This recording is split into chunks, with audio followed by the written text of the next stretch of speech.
Hi everybody. So this video is regarding transformations. And so we're going to start off, first of all, talking about vertical shifts. And really you need to see all the base functions. So in section 3.5 of your book, I ask you to take a look at all the base functions and all the characteristics of the base functions. I'm going to focus on three of them. Y is equal to x squared, y is equal to the square root of x, and y is equal to the absolute value of x. And so what I'm going to do is I'm going to just select some points to kind of describe them. So you can say it's f of x or it's y is equal to x squared. You can list it either way. F of x or y is equal to the square root of x, or f of x is equal to y, which is equal to the absolute value of x. Now you can say it either way. Typically when this notation is used, it's supposed to indicate that it is a function. And basically what a function is that for every element in the domain, there exists one and only one value in the range.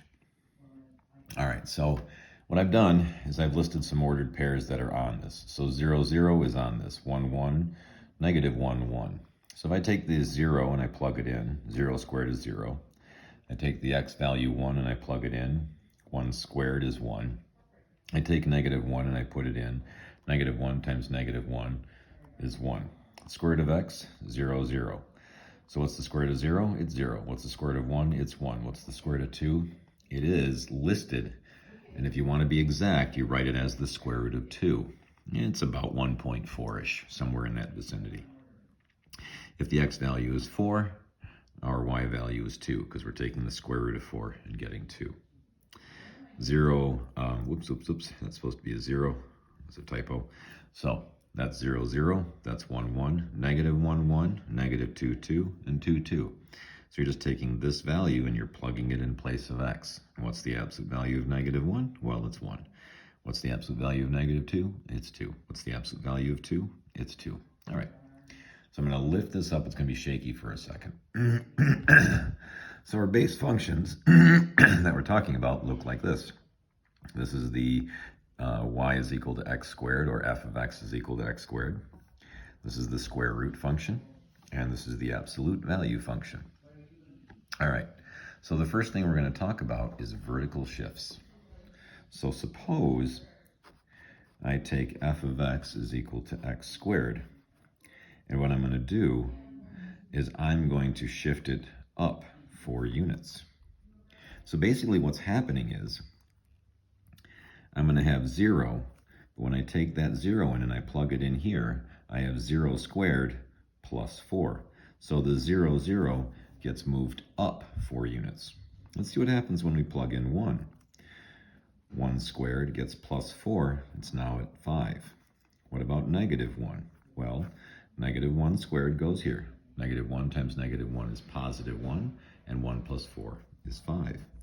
And so what ends up occurring is when we add 4 to the base function, what ends up happening is we have a vertical shift up of 4 units. So 1, 2, 3, 4.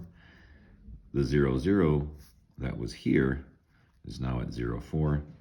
And then our parabola would open up like so. Now, if I did f of x is equal to the square root of x plus 4, well, basically the same thing happens. We take 0, we plug it in. Square root of 0 is 0. 0 plus 4 is 4. We take the 1, we plug it in. Square root of 1 is 1. 1 plus 4 is 5. Negative is not part of our domain, and I can remind you of that by just taking a look at the graph. There's no x values that apply out here, okay? And so we're not using a negative 1. We could take 4. So we'll take 4, and we'll say, all right, what's the square root of 4? Square root of 4 is 2. 2 plus 4 gets us to 6, okay? And so if I sketch this graph, instead of 0, 0, I now have 0, 4. At 1, I'm up to 5. And at 1, 2, 3, 4. At 4, I'm now all the way up to 6. And so the graph has just been moved up. It's literally been shifted up 4 units. Okay. And the same thing will apply with the absolute value. Now, what we're doing here in each one of these vertical shifts is we are taking our base function and we are adding some constant to it. And as long as that constant c is greater than 0, it's a vertical shift up. Now we can write this a couple of ways. A lot of times you'll see it written this way as, all right, if we take c and we say it's less than 0, so we still are saying plus c, then it's a vertical shift down. Now, this one always causes some confusion. So sometimes you'll see people will say, well, f of x minus c. So if you see the subtraction, then it's the vertical shift down.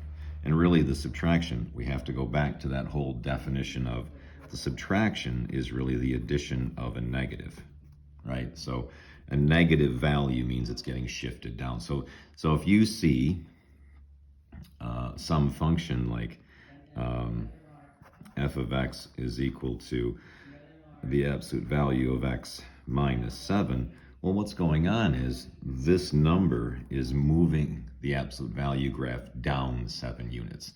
It's a shift down, okay? All right, now I need to freeze this because we've just dealt with vertical shifts. What we're gonna work with next are vertical stretches and horizontal compressions and horizontal stretches and vertical compressions.